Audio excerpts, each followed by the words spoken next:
Hello mga palangga, maayong adlaw natong tanan. So for today's video no, kay nanalom na sabta. As you can see mga palangga, kay naa na gitay ko ha. Yes, kay gikan na taana dito sa ato ang gisaluman din padulong na pod ni ani pauli. Onya before pa day meaning adto sa amo ang gisaluman sa Pasil mga palangga diri sa ami sa Pasil-Pasil or sa Kabatuan ba nanguha og liswi kay medyo mabaw man pod ang dagat onya.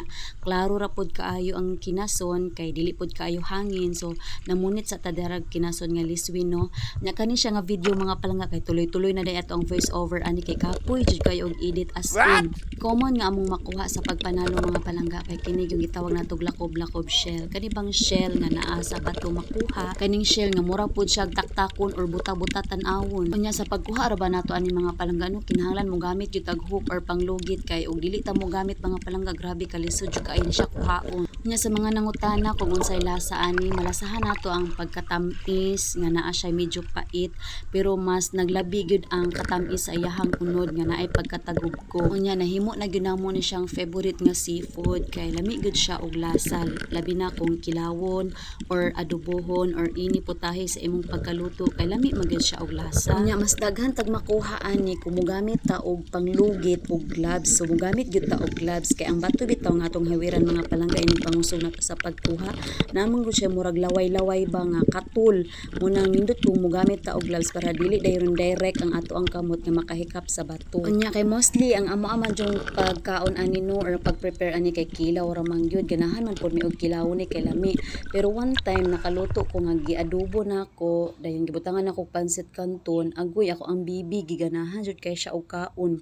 Dili na gyud siya manumbaling sa luto kay mukaon na lang gyud ani. Unya aside aning lakob-lakob nga atong makuha diri no daghan sab kay tang makuha nga guso kada bitang guso nga native lang organic kaning tubo diri sa hunasan or diri sa dagat lahi tong agal-agal nga tinanom dahil nindot pud siya og lasa. Daghan kay tang makuha nga guso diri mga palangga mao nang sa kakaraan na gani tungod kay wala kayoy na swito nanguha mura na jud siya corals tan-awon mura na pud siya bato tan-awon kay ang uban ninggahi na ang uban maupay paglabong ug ang uban maupay pagsugod og gitib. Unya fortunately mga palangga kay nakakita tag isda diari nga mga hapit na 1/4 sa kilo isda nga mulmul dako-dako na siya mga palangga pero dili pa unta siya ba. Pero dili man mosugot ako ang bana kay patay na daw kuno ang isda. So mao to ako ra pong gilet go mga palangga gibiyaan lang pod namo.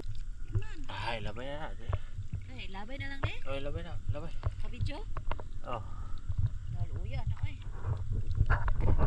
Nya mao to mga palangga no kay nagdala man gyud mi og balon basta makapanalom na gani mi magdala jud mi og balon kay naa man gyud time nga udto na mi makauli so gutomon na gyud muna ang among pagkaon diha nagdala mi og kamanting sa lag-on din napon mi mais nga kanon nya samot na kaning mais nga luto ba parisan og tuyom lami jud kaayo mga palangga din ang lakob-lakob nga gipangkuha mao ra pong gipangkilo ang uban kana bang malasahan nimo ang ka fresh bitaw sa mga seafood mga palangga kay bag-o pa ang pagkuha. Unya matik nga natay kauban nga bana nga samtang nagkaon nagka-video.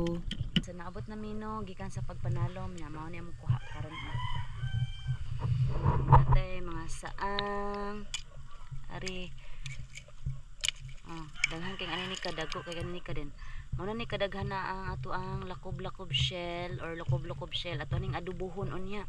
Yan kari na kakuha pa gyud tag mga guso haari o dayon tuyom. Ano siya mong kuan maghinlo na may karon di ari. Ug daghan king salamat mga palangga no sa inyong always nga paglantaw sa among video ug hangtod sa sunod nga video daghang salamat. Bye bye.